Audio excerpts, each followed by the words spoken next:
আব্বা, আসসালামু আলাইকুম। আশা করি বাড়ির সকলে মঙ্গলমতে আছেন। আপনাদের দোয়ায় আমরা ভালো আছি।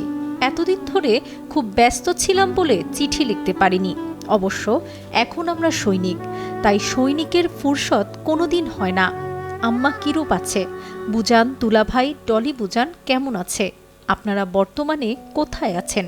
চিন্তা করার কিছু নাই, সময় হলেই বাড়িতে ফিরব। মরতে একদিন হবেই।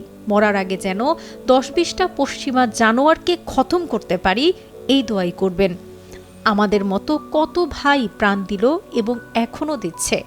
আমরা বর্তমানে পচাগড়ের পেছনে আছি। আমাদের এই লড়াই সত্যের, ন্যায়ের, কাজেই জয় আমাদের হবেই।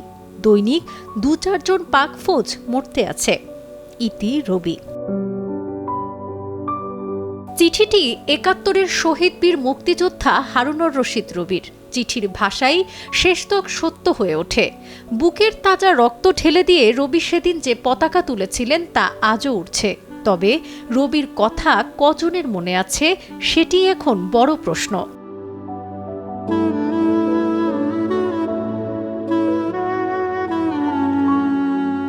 71-এর মধ্যে এপ্রিলে পঞ্চগড় দখলে নেয় পাক সেনারা। নভেম্বরের শুরু থেকেই মুক্তিবাহিনী ও ভারতের মিত্রবাহিনীর সহযোগিতায় পঞ্চগড়ে পাক সেনারা কোণঠাসা হয়ে পড়ে। একের পর এক ঘাঁটি ছেড়ে পালাতে থাকে তারা। 29শে নভেম্বর ভোরে পঞ্চগড় সুগার মিল এলাকায় পাক সেনাদের সবচেয়ে শক্তিশালী ঘাঁটি ছেড়ে পালিয়ে যায় তারা। মুক্ত হয় পঞ্চগড়। আমার বড় ভাই সৈয়দ হারুনুর রশিদ, উনি আবার আব্বাকে একটা আমার ভাইয়ের দ্বারা চিঠি দিছিল যে আমরা যুদ্ধ করতেছি, পঞ্চগড়ের পশ্চিমে আছে, জয় আমাদের হবে, আজ হোক কাল হোক জয় আমাদের হবে, দেশ আমাদের স্বাধীন হবে, যেদিন স্বাধীন হবে ফিরে আমরা বাড়িতে যাব। পঞ্চগড় সুগার মিলের জন্য পুরো অপারেশন হয়ে যায়, দেশ স্বাধীন হয়ে যাওয়ার সময় ওনারা আবার ওই ভাই বিএসএফ এর সঙ্গে ছিল, এক বিএসএফ ক্যাম্প ছিল, ওইখানে গেছে। যাওয়ার পর পাকিস্তানি ফ্ল্যাগ ছিল, পাকিস্তানি ফ্ল্যাগ না হয়ে বাংলাদেশের ফ্ল্যাগ উত্তোলন করতে ব্রাশ ফায়ার করে ওনাকে শহীদ মারি ফেলেন, ওইখানে শহীদ হয়ে যান। উনি যুদ্ধে যাওয়ার পরে সেই পতাকা তুলতে যায় যে শহীদ হয়ে গেল, সেই যুদ্ধে যাওয়ার শেষ হওয়ার আগ মুহূর্তে তার পরিবারকে যে চিঠি লিখছে, একজন মুক্তিযোদ্ধার যে বলিষ্ঠ ভূমিকা, তার ভিতর যে উদীয়মান সূর্যের একটা তারুণ্যের অহংকার ছিল, সেটার সে সম্পূর্ণ সে চিঠির মধ্যে তুলে ধরেছে। ওখানের চিঠিতে লিখছে যে যুদ্ধ করতেছি, একদিন আমাদের জয় হবেই। শেষ রক্তবিন্দু থাকা অবস্থাও আমরা দেশকে স্বাধীন করব, একটা লাল সবুজের পতাকা অবশ্যই ছিনিয়ে নিয়ে আসব। এই বীরত্বের কথার যেই তার স্মৃতিস্বরূপ যে চিঠিটা, আমি সেটা সংরক্ষণ করে রাখছি। হারুনুর রশিদ আমার ভাই, উনি যে যুদ্ধে গিয়ে শহীদ হয়েছেন তার কোনো পরিচয় নাই। আর উনি যে শহীদ হয়ে গেছেন, যে একটা ভাতা যে আমরা পাবো বা পাওয়ার যোগ্য, সেটাও আমরা কোনো পাই না। তার কোনো স্মৃতি বলতে আমাদের কোনো কিছুই নেই।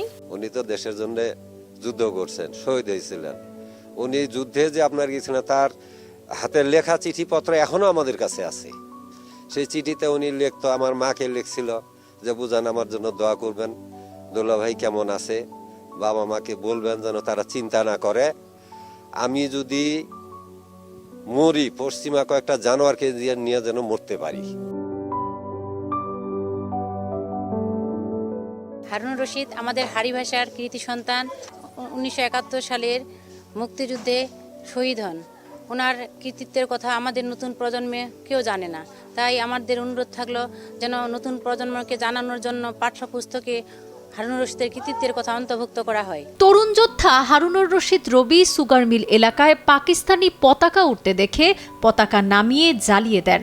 পরে বাংলাদেশের পতাকা তোলার সময় আহত এক পাক সেনার গুলিতে শহীদ হন রবি। ভারতীয় বাহিনীর নেতৃত্বদানকারী মেজর শেরকি এই বীর যোদ্ধার মরদেহ ভারতের কোটগজ এলাকায় নিয়ে গিয়ে সমাধিত করেন। 1971-এ স্বাধীনতা আন্দোলন শুরু হলে এপ্রিলের মাঝামাঝি পঞ্চগড়, 17 এপ্রিলের দিকে পঞ্চগড় হানাদার বাহিনী দখল করে নেয়। পরবর্তীতে মুক্তিবাহিনী এবং মিত্রবাহিনীর প্রচণ্ড আক্রমণ শুরু হয় এবং পঞ্চগড় 28 তারিখ পর্যন্ত পঞ্চগড়ের উপজেলা, বর্তমান যে উপজেলা পরিষদ, সেই এলাকা তারা ত্যাগ করে এবং 29 তারিখে চতুর্মুখী লড়াইয়ের মুখে তারা আর টিকে থাকতে পারেনি, তখন পঞ্চগড় থেকে পিছু ওঠে। সেই মুহূর্তে হারুনুর রশিদ মনে করেছেন যে সব মুক্ত হয়ে গেছে, তখন পাকিস্তানি পতাকা উঠছে, তখন সুগার মিলে পাকিস্তানি পতাকা নামিয়ে বাংলাদেশের পতাকা উত্তোলন করতে গেলে তখন আহত হানাদার বাহিনীর একজন সৈনিক তাকে শহীদ করে এবং এর মধ্য দিয়ে পঞ্চগড় মুক্ত হয়। শহীদ রবির কবরটি ভারতে হওয়ায় কেউ জিয়ারত করার সুযোগ পান না। তার নামে সুগার মিল ও তার গ্রামের একটি সড়কের নামকরণ করা হলেও তার সম্পর্কে তেমন কিছুই জানে না নতুন প্রজন্ম। এমনকি পরে শহীদ পরিবারটির খোঁজ খবর নেয়নি কেউই। আমি জেনেছি যে আমাদের যে হারুন রশিদ রবি বীর মুক্তিযোদ্ধা, তার নামে যে সড়ক আছে যেখানে কোনো নাম ফলক নেই, তো আমি চেষ্টা করব অচিরেই দুটি নাম ফলক দেওয়ার জন্য, যাতে মানুষ বুঝতে পারে যে এই সড়কটি সেই আমাদের মহান বীর মুক্তিযোদ্ধার নামে নামকরণ করা হয়েছে। শহীদ হারুনুর রশিদের বাড়ি পঞ্চগড় সদর উপজেলার হারিভাষা ইউনিয়নের প্রধানপাড়া এলাকায়। পিতা ফজলুল করিম প্রধান ছিলেন 47 সালে ভারত বিভক্তির সময় পাকিস্তান পক্ষের নেতা। তিনি পাক ভারত যুদ্ধে পাকিস্তান বাহিনীর কমান্ডারও ছিলেন। বড় ভাই হামিদুর রহমানের সাথে হারুন পরিবারের কাউকে না বলেই মুক্তিযুদ্ধে যোগ দিয়েছিলেন। রক্তস্নাত মহান মুক্তিযুদ্ধের ইতিহাসে শহীদ হারুনুর রশিদের এই আত্মত্যাগ অম্লান হয়ে থাকবে। নতুন প্রজন্ম মুক্তিযুদ্ধের ইতিহাস ধারণ করেই গড়বে আগামীর বাংলাদেশ। মোহাম্মদ লুৎফর রহমানের পাঠানো তথ্যচিত্রে ডেস্ক রিপোর্ট, সাবরিনা কাজী, কালের কণ্ঠ।